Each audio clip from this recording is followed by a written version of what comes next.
Hey guys, and welcome to another tutorial, and today I'm going to be showing you how to make this really awesome animation in Blender 2.8. So you can see here we're going to be using rigid bodies to make this really cool effect, and you can use this for a ton of different things.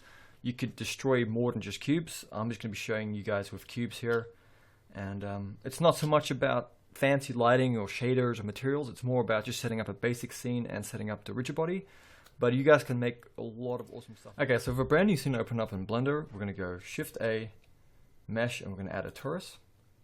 We're going to tab into Edit Mode. We're going to go RX90 to rotate it like so. And then we're going to go Z to go into wireframe. Then we're going to grab all these vertices at the top, and we're going to go EZ and just extrude up to about here.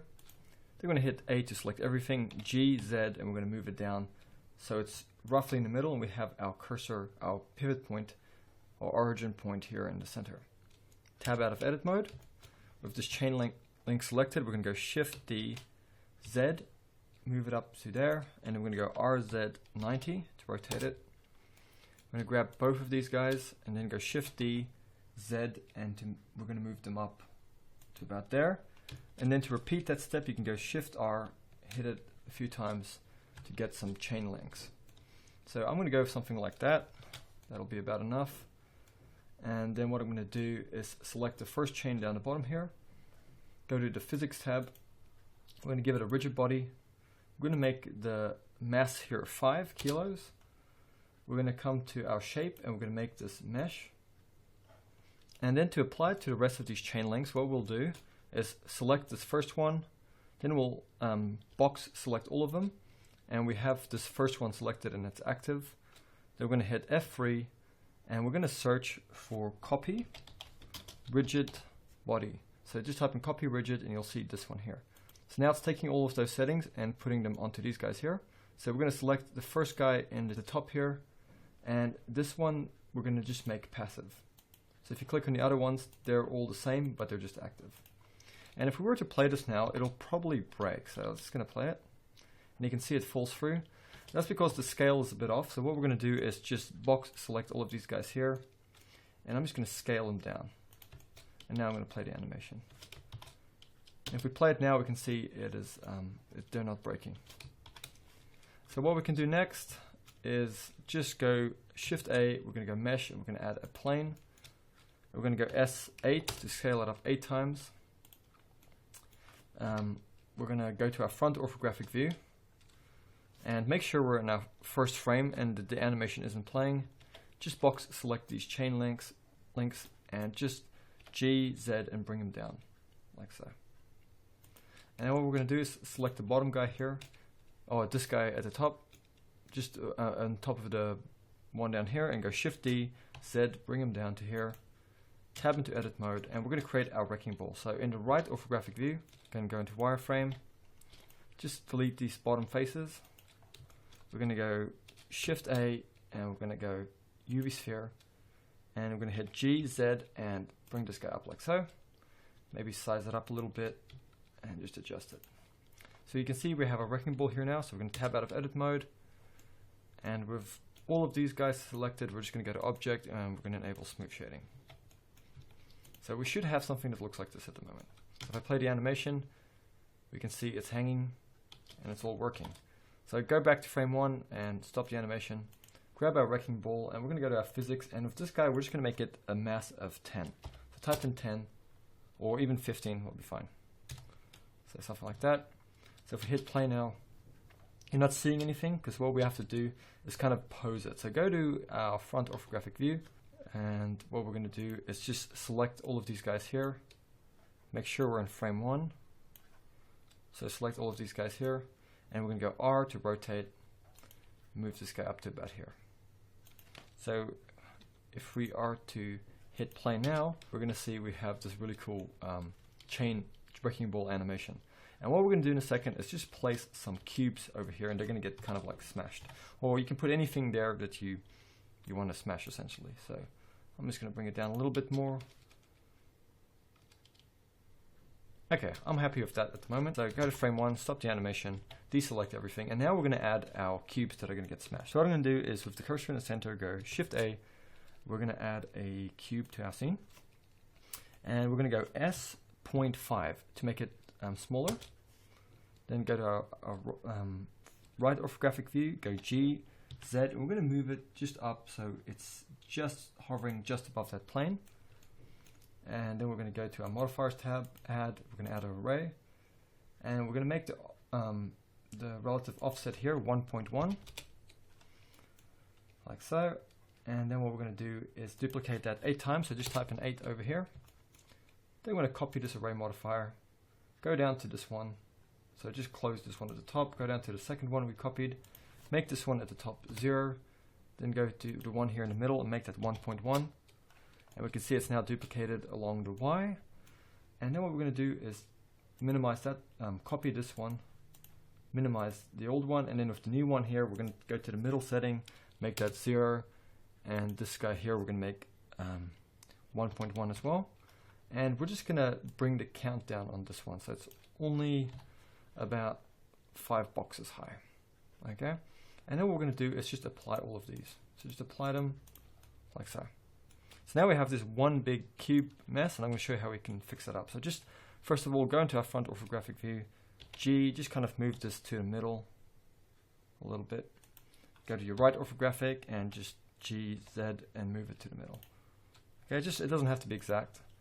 Something like that, and we're going to just scale it down as well. So just mess around with it, get yourself to look something like this, something of this kind of scale. So yeah, and then what we're going to do is just go Control A and just apply the scale. And what we can do now is tab into edit mode, and with all of these selected, the way we make them separate meshes is we're just going to go and hit F3, and we're going to search here, and we're going to type in separate. And then you're going to go down here and click on separate, and you can go separate by loose parts. So all of these are now our own objects. So let's go out into object mode. And if this whole stack of objects selected, we want to give them all their own unique origin point, because at the moment all of them have the same origin point. So what we're going to do is go F3, and we're going to search for set origin. So set origin, and we're going to click on set origin. And we're going to go to our origin to geometry, and all of these cubes now have their own geometry. And what we can do is go Control A and just apply the scale. And what we can do is just grab one of these cubes here. So I'm going to grab the one at the top. We're going to go to our physics settings here at the side, click on the physics tab. We're also going to make this rigid body, and we're going to make the mass here 0.1. And we don't have to do anything here with the shape, so we're just going to leave that. We're going to leave it at active, and then we want to just with that one selected, go to our front orthographic, go into wireframe, and just make sure we select all of these other cubes. And you can see they're now the darker orange, and we have this lighter first cube still as our active cube. And with that done, we're going to do the same thing we did with the chain links to copy those dynamics over. So we're going to hit F3, and we're going to go search, and we're going to go copy rigid. So F3 and just search for copy rigid. So copy rigid body settings, and it's going to have a bit of a think about it. Okay, so it's done, and it has now applied all of these the settings from this one to the rest of the cubes. So we go to our solid view, deselect everything, and we go to our front orthographic view, make sure we're in frame 1. If we hit play now, this should work. Oh yeah, one more thing we have to do, just go back to frame 1, select your bottom plane, of course, and we have to add an effect to this, so just go to rigid body and simply just make this guy passive. And that's all you have to do there. So if we go to frame 1, make sure we're in frame 1, go to our front orthographic view, just hit play, and bam. We can now kind of see the animation effect. And that's looking really awesome. I'm quite happy with that. You can kind of tweak around with these settings here. You know, do whatever you want, but that's what I'm going to go with for now. So the next part, we're going to be just setting up our camera and doing some basic materials in the Eevee renderer, and render this out as an animation. So the first thing I'm going to do is just add a camera to my scene. So camera, and I'm just going to hit 0 to go my camera view, G, and then middle mouse wheel. I'm going to pull back to something about here. hit double R, and I'm just gonna find a nice position that I like on my camera. So something like that, nothing too fancy. And then what we can do is start adding some materials here. So the first thing I want to do is the cube. So I'm going to select one of these cubes at random, go to my shading, and then I'm going to go new, just call it cube. And if you want to make all of these cubes kind of a random color, what you can do is go search, and we're going to get an object info. We're going to get a color ramp. I'm going to take the random, plug it into the factor, take the color, plug it into the base color, and then what we're going to do is if you drag this slider in and you go to rendered. Okay, obviously we don't have a lamp in our scene at the moment, so I'm just going to go and add a light, and this is add an area. I'll move it up to about here, go to my light settings, just scale it up and increase the strength. Okay. So we can now see we have a material there, but we want to apply it to the rest of the cube. So just go into your front orthographic view, select all of your cubes here, and with that main cube still your active selected cube, go Control L, and we're just going to link all of those materials. So now all of these cubes have the same material, and if I go to my rendered view, we're going to see we now have this random color looking effect of all the different cubes, even though we're only using one material node set up here for them. So you can mess around with this as much as you want. I'm just going to leave it like that for now. I'm going to grab my plane here. I'm going to go to my tab here, make a new material. I'm going to call it floor. Make it kind of like a grayish kind of color. And just add some more effects to these lights. I'm going to make them a little bit stronger. Decrease or increase the size. Shift duplicate, make another light. Something like that. And then I'm also going to come here to my EV settings and just enable ambient occlusion. I'm going to also enable screen space reflections. And then I'm going to go to my world settings. I'm going to make it just a little bit brighter. And I'm going to go get my wrecking ball here. I'm going to create a material for that. So go new. Let's call it ball. And I'm going to make this a metallic color. So drag the metallic slider and then bring the roughness down a bit. And we're going to make it also darker, something like that. And then just apply that same material to the rest of these chains.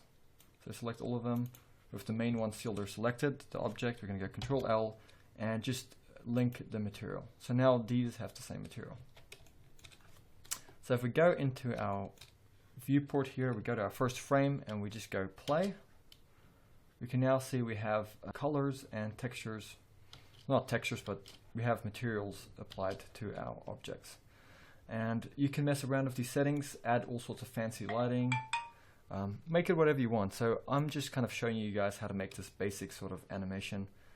I hope you guys liked this tutorial, and I'll show you how. I'm not going to render it out, but if you wanted to, all you'd have to do is go click on this little printer setting thingy here, go down to output, choose a folder wherever you want. It could be a desktop where you want the video to be saved, and go to file format and make it an FFmpeg, and then you can go to encoding and you can go to the container and you can make it an MPEG-4, so MP4, and then you can just go to render and render animation, and when you do that it'll export this video to wherever the folder you have selected over here.